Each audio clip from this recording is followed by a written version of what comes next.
Thank you for joining me today. My name is Angelo with Freedom Mobile Living. And today I want to kind of talk about other rideshare companies and what's happening to the market, how people are perceiving it, and why are people continuing to drive for rideshare companies that's not producing anything for them. Why do you constantly complain? Why do you constantly drive for something that doesn't work? It's almost like doing the same thing over and over. It's like having a job, going to work every day, from home to work, trying to pay your bills, and always find that you have more month than you got money. So why would you continue to do it that way? Why wouldn't you change? Why wouldn't you get another job? Why wouldn't you supplement that income so you're not struggling like you are? Remember, if you do the same thing every day, you're going to have the same thing in the future. It's not going to change. You have to change what you do. Just remember that. Change what you do. If you do that, you'll change things. Will they always work out for the better? Not necessarily. Not always. Sometimes you can change it and find out, hey, that's not the way I should have went. So a lot of times you can do things, and then if it's not the way you're supposed to go, then you revert and change the way you're going from there. So you change direction. Always change direction until you get the results you're looking for. It's crazy for people to sit around and struggle all the time. I hear it here all the time, especially in Florida with a high cost of rent, and I know it's going around all over the country. Just happens to be a little bit higher here because of the amount of people living here or moving into the state. So when they move into here, you'll see somebody, you'll pick them up from a factory, and they'll just work third shift, and then you'll drop them off at another place, and you'll talk to them. Hey, well, I got to work 2 jobs in order to pay my rent. So you work that hard to pay rent, but why wouldn't you work that hard to save income? Why us humans will work to pay a bill, will work hard to pay a bill, will work extra to pay a bill, but we will not work extra for our future? That doesn't make any sense to me. It really doesn't. It's almost like pedaling backwards on a bike. You're not going to get anywhere. The best thing that you can do is change what you're doing.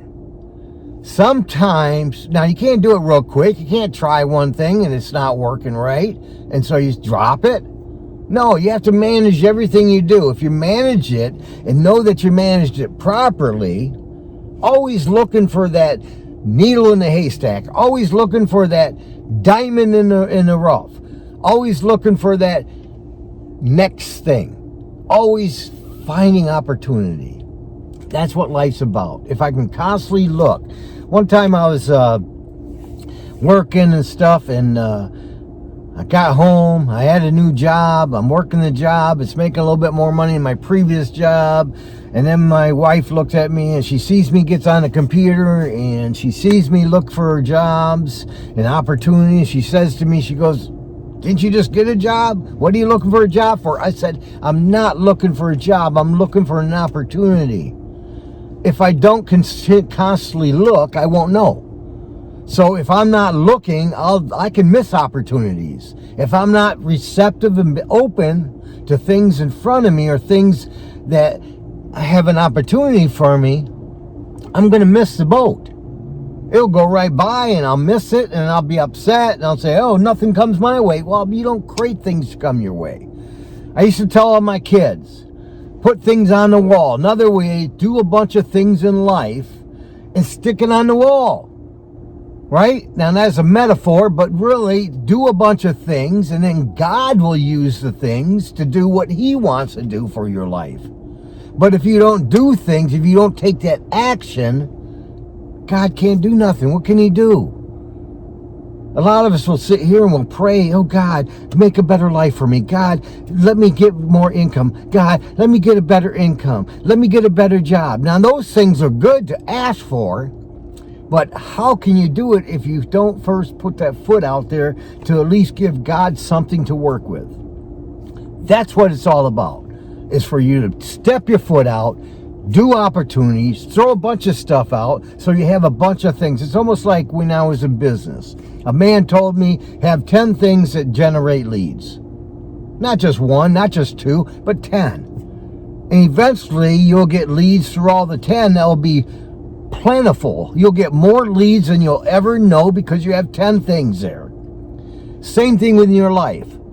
If you have all these opportunities, have all these things in front of you, you'll know where you should go. And that's where prayer comes in play, where then God can use those in your life to better them. So really, that's what God does. I've met so many people that pray, and then they don't get results. Well, you never gave God anything to work with. God isn't just going to pick us up. It's almost like a man wants a job, so he's in his house or he's in his apartment, and he's praying, hey, give me a job, give me a job. You're not going to get somebody to knock on your door and say, hey, I got this perfect job for you. No, you have to go out there and create opportunities and let God run with it. Let God run with where he thinks you should be. That's how he works. He doesn't work by creating it all.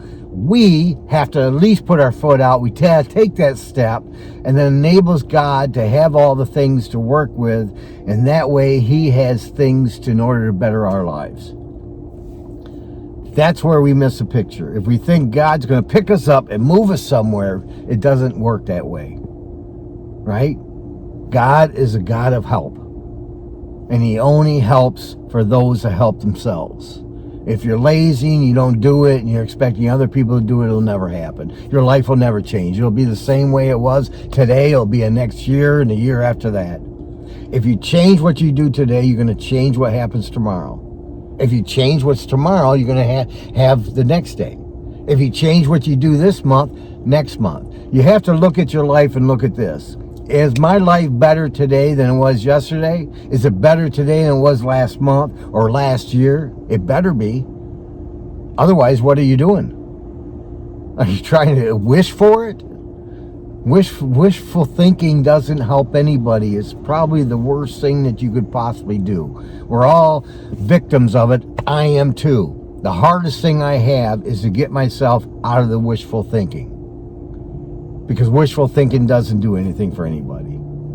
It's a lot of times what's in our brains or how we think. It's almost like we come up with an idea, we think about it in our minds, and we say, oh, wow, this is going to be a winner. That's a wishful thinking. Because a lot of times what's in our mind, it doesn't play out in real life. This is something to think about. Remember that you cannot change your life until you change today. It's almost like one time there was 3-4 years ago, I was taking a course and I had to deal with salesmanship and how to present it and how to do with objections. And one thing the guy really resonated with me, he says, if you don't have people around you that edify you, that bring you up, you have people around that every time you bring up something to them about what's going in your life and all they do is say negative things, they're not for you, man. They're not in your corner.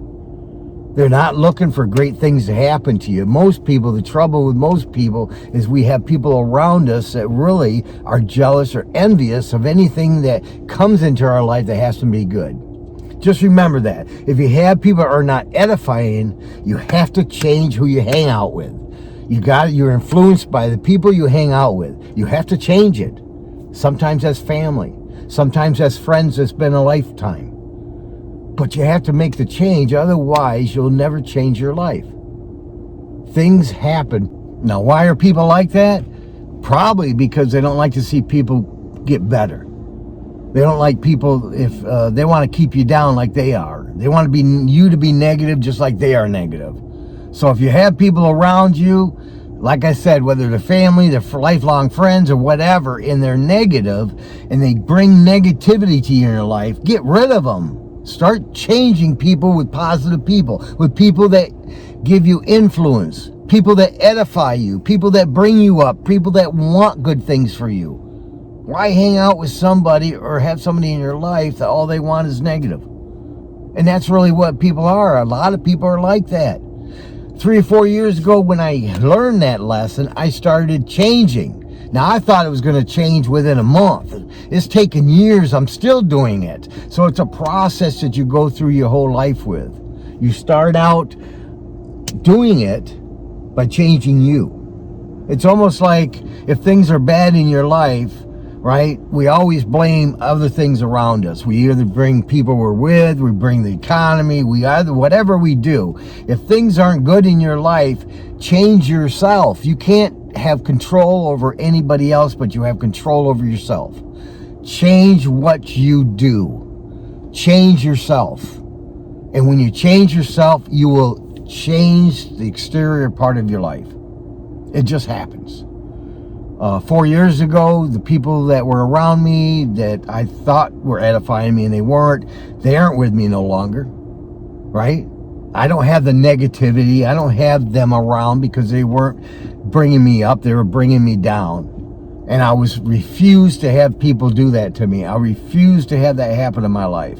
And when I made a decision to start changing that, my life changed. It's more positive. I'm looking to build it better, and people I have around now, if I mention something good that's happened in my life to them, boy, they're edifying me. They're congratulating me. They're happy for me. They're not jealous of me. They don't have envy. Envy and jealousy isn't edifying. Isn't a friendship, isn't a family. Now, the bad thing about it, we think, oh, our family should be with us all our lives. I'm not saying to get rid of your family. I'm saying if you have family members that aren't edifying you, they haven't edified your whole life, you have to make a change. Otherwise, your life won't change. Remember, if you don't change what you do today, you won't change what tomorrow is. That's the bottom line. Give me a like. Give me a like on this video. Same thing. Go ahead and subscribe, and that way other people can learn about this as well. Because this is very important. This literally changed my life. Thank you for watching, and I'll see you on my next video.